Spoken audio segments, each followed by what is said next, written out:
All right, we back in the building one more time with my brethren. Yes, sir. Man, one of the only guys who I've known had locks longer than mine. That's what everybody said. Man, Mr. Nick, super producer, Fury. Nick Fury in the building. What's going on, brother? Hey, man, everything is everything. Working hard. Mr. Legendary. All right, man, so you up in here looking like Sub-Zero, Scorpion. I don't know what it is. I told you, we don't know about this face mask during the interview. but I know you got a method to the madness, so go ahead and show us that logo on the side of that thing. Oh, right there you go. Millennial Music. All right, man. What's up, man? Tell us about Millennial Music. What's going on with that? That's my new label. You know what I'm saying? I got probably a 10 artist roster, all different genres, from rock to dance hall to trap to real hip hop. I'm also on there, and I do alternative rock music myself as an artist and everything. So we really popping off, man. We got about. Wait a minute. You said rock? I personally do alternative rock music as an artist named Plain John. Okay, so where are you getting the artists from? Are they from all over the country? Or they're actually from all over the country. I have an artist in Texas. I have an artist in LA. Probably about 4 or 5 of them are in Atlanta. I have an artist in New York and everything. We do everything, through email and things like that. I send them the beats, then they send them back, and then you know what I mean? I may mix them, finish producing them and everything, and then we put them out. We got a website, millennialmusicthelabel.com, and I have about 20 releases out right now. And we release a song maybe every week, on a different artist. So, we pushing, our numbers are going up. We're about to make a big move, going to my guy Akon to make a big move to turn it all the way over the top. And I'm also a consultant for this company in LA called Sound Royalties, pardon me. And so I get my artists, when we get the numbers up, I give my artists a check. I got one of my artists $100,000 about 6 months ago because his numbers were so crazy on Spotify, $106,000 actually. Wait a minute, okay, so if you got him $106,000, how much did you get? Oh, I got my cut. Right, off the top, right? Mm-hmm. Okay, so who all is rolling with you with Millennial Music? Oh my goodness, I can't remember everybody's name, man. There's so many people. You just have to go to the website. I mean, there's so many of them. Fidel the Barber, Slick Messy, Check Life, Blazy. Blazy is the one who we got $106,000 for. Blazy's out in Sacramento. Blazy, is that a guy, a girl? Oh, it's a guy. What kind of music does he do? It's like the modern day kind of hip hop, trappy.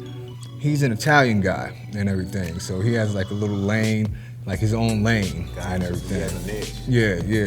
Okay, so are all the artists that you work with, do they all already have their own kind of following, or are you looking for this? Some of them do, like Blazy did, you know what I mean? But some of them I have to build. I just love their music and their creativity and their artistry. So I'm like, I'm willing to build them. I know links to people that can, help build up the streaming, build up the promo and things like that. So, if I see it's worth it, then I'm going for it.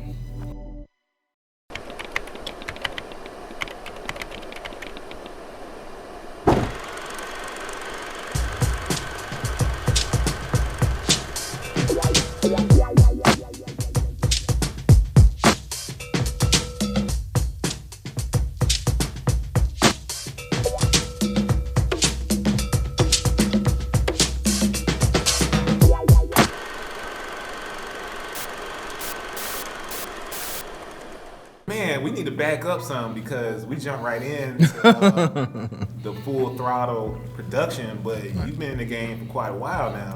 20 years at the top of 2020, professionally. And you are a multi-platinum winning producer, yes, if I'm not mistaken. So correct. Just go ahead and give us a couple of name drops. Tell us some of the stuff you've worked on.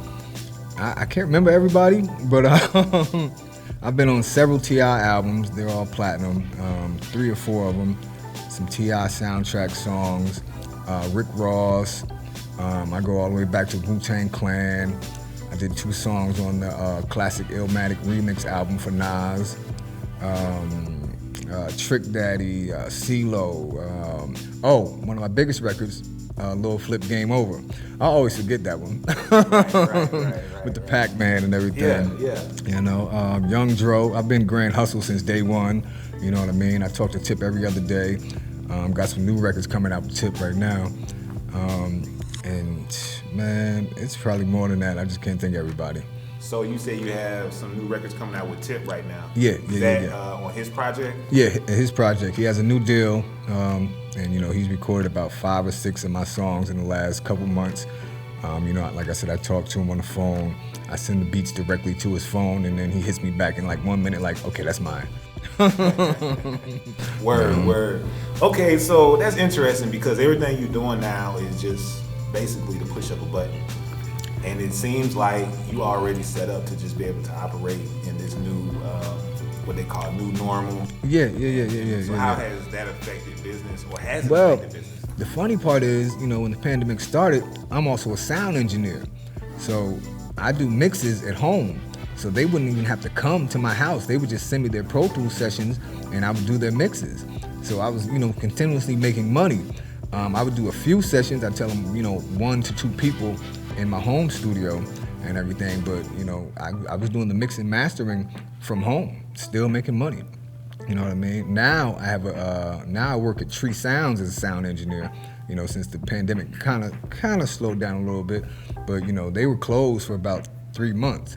So then when they opened back up, a friend of mine reached out to another friend of mine, who he's a billionaire, and he's best friends with the owner of Tree Sounds.